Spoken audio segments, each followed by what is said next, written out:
থানার ঢিলছোড়া দূরত্বেই চুরির ঘটনা। ফাঁকা বাড়িতে চুরির অভিযোগ ঘিরে চাঞ্চল্য ছড়ালো কদমতলায়। উত্তর ত্রিপুরা জেলার কদমতলা থানার অতি নিকটে অবস্থিত সরসপুর গ্রামের ৪ নম্বর ওয়ার্ডের কালীবাড়ি রোড এলাকায় সোমবার রাতে এক চুরির ঘটনা সামনে এসেছে। ওই এলাকার বাসিন্দা মনীষ দেবনাথের বাড়িতে চুরির ঘটনাটি ঘটেছে বলে অভিযোগ। গৃহস্থ মনীষ দেবনাথ জানিয়েছেন, তার স্ত্রী বাড়িতে না থাকায় বাড়িটি ফাঁকাই ছিল। প্রতিদিনের মতো সোমবার রাতে নাকি তিনি বাড়ি ফিরে এসে বারান্দার গেটের তালা ভাঙা অবস্থায় দেখতে পান। আশঙ্কা নিয়ে ঘরের ভেতরে ঢুকতেই দেখা যায় যে ঘরের বিভিন্ন জিনিসপত্র এলোমেলো অবস্থায় পড়ে রয়েছে এবং আলমারির লকার ভাঙা অবস্থায় রয়েছে। পরে হিসেব করে দেখা যায় ঘরে রাখা নগদ প্রায় ৭০,০০০ টাকা এবং লক্ষাধিক টাকা স্বর্ণালংকার খোয়া গেছে বলে অভিযোগ করেছেন তিনি। ঘটনার খবর পেয়ে কদমতলা থানার পুলিশ ঘটনাস্থলে পৌঁছে প্রাথমিক তদন্ত শুরু করে। তবে শেষ খবর পাওয়া পর্যন্ত এই ঘটনায় কাউকে আটক করা সম্ভব হয়নি বলেই জানা গেছে। মনীষ দেবনাথের অভিযোগ, ঘটনার আগে তাকে লক্ষ্য করা হচ্ছিল এবং পরিকল্পিতভাবে এই চুরির ঘটনা সংঘটিত হয়েছে। তিনি ঘটনার সঠিক তদন্ত এবং দোষীদের দ্রুত আইনের আওতায় আনার দাবি জানিয়েছেন।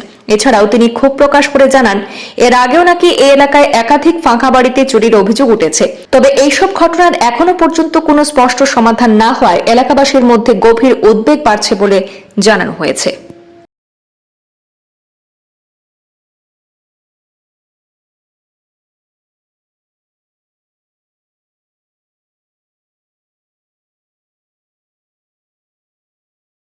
নাম মনীষ দেবনাথ, সরসপুর ৪ নম্বর ওয়ার্ড, সরসপুর গ্রাম পঞ্চায়েত। আনুমানিক কালকে সন্ধ্যা নাগাদ আমি তো দোকান থেকে আইছিলাম, ওই রাত্রে 10টা বাজে। তখন আইয়া দেখি তো খুললা সব দরজার তালা, গ্রিলের তালা সব ভাঙ্গা, ভিতরে ঢুকে সব গোদরেজ সব খোলা, লোক ভাঙ্গা।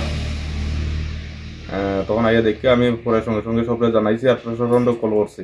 প্রশাসন আইছিল রাত্রে, আইয়া তারা দেখে গেছে সব কিছু। ওখানে বাকিটা হয়েছে তারা দেখবো। আর তো ওইটাই কথা যে কোনো তারা ব্যবস্থা গ্রহণ করুক প্রশাসনে, আইনতভাবে যা হয়।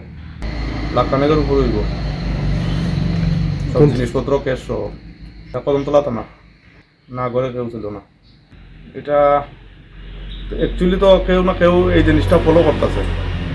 যারা এই ধরনের কাজ করে, দুষ্কৃতিকর কাজ করে যারা, এরা কিছু না কিছু ফলো করতেছে, কে থাকে কে না থাকে, এইসব দেখেই তারা এইসব স্টেপ নেয়। অনেক জায়গায় চুরি হয়েছে, এই পাড়াইও চুরি হয়েছে, ওই কালীবাড়ির পিছনেই ফাঁকা বাড়ি ছিল। আমি তো প্রশাসনের কাছে এটাই আবেদন যে এটা সুস্থ বিচার এবং ওই যেই খারাপ কাজটা করছে তাদের দইরা শাস্তি দেওয়া হোক। হয়তো গ্রিলের তালা ভাঙিয়া, গ্রিলার গেটের দুটা তালা ভাঙছে।